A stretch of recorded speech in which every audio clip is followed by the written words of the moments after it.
کے بارے میں بیہودہ بکواس کر رہے ہوں تو ان سے الگ ہو جاؤ، یہاں تک کہ وہ اور باتوں میں مصروف ہو جائیں۔ اور اگر یہ بات شیطان تمہیں بھلا دے تو یاد آنے پر ظالم لوگوں کے ساتھ نہ بیٹھے رہو، اور پرہیزگاروں پر ان لوگوں کے حساب کی کچھ بھی جواب دہی نہیں، ہاں نصیحت تاکہ وہ بھی پرہیزگار ہوں۔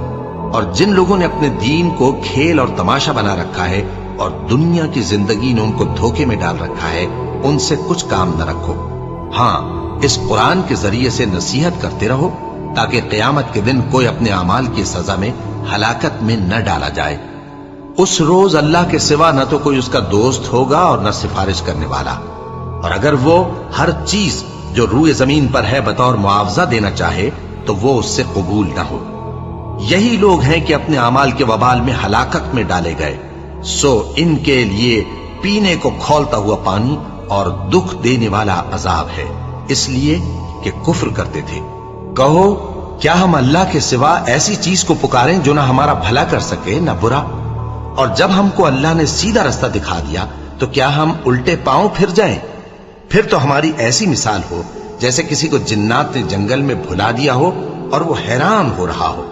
اور اس کے کچھ رفیق ہوں جو اس کو رستے کی طرف بلائیں کہ ہمارے پاس چلا۔ کہہ دو کہ رستہ تو وہی ہے جو اللہ نے بتایا ہے، اور ہمیں تو یہ حکم ملا ہے کہ ہم اللہ رب العالمین کے فرما بردار بنیں، اور یہ بھی کہ نماز پڑھتے رہو اور اس سے ڈرتے رہو، اور وہی تو ہے جس کے پاس تم جمع کیے جاؤ گے، اور وہی تو ہے جس نے آسمانوں اور زمین کو تدبیر سے پیدا کیا ہے، اور جس دن وہ فرمائے گا کہ ہو جا تو حشر برپا ہو جائے گا، اس کا ارشاد برحق ہے، اور جس دن سور پھونکا جائے گا اس دن اسی کی بادشاہت ہوگی، وہی پوشیدہ اور ظاہر سب کا جاننے والا ہے، اور وہی دانا ہے، خبردار ہے۔ اور وہ وقت بھی یاد کرنے کے لائق ہے جب ابراہیم نے اپنے باپ آزر سے کہا تھا، تم کیا بتوں کو معبود بناتے ہو؟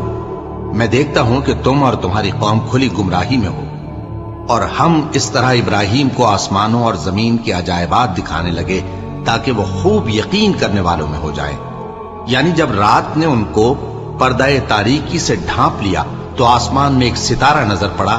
کہنے لگے یہ میرا پروردگار ہے۔ جب وہ غائب ہو گیا تو کہنے لگے کہ مجھے غائب ہو جانے والے تو پسند نہیں۔ پھر جب چاند کو دیکھا کہ چمک رہا ہے تو کہنے لگے یہ میرا پروردگار ہے۔ لیکن جب وہ بھی چھپ گیا تو بول اٹھے کہ اگر میرا پروردگار مجھے سیدھا رستہ نہیں دکھائے گا تو میں ان لوگوں میں ہو جاؤں گا جو بھٹک رہے ہیں۔ پھر جب سورج کو دیکھا کہ جگمگا رہا ہے تو کہنے لگے میرا پروردگار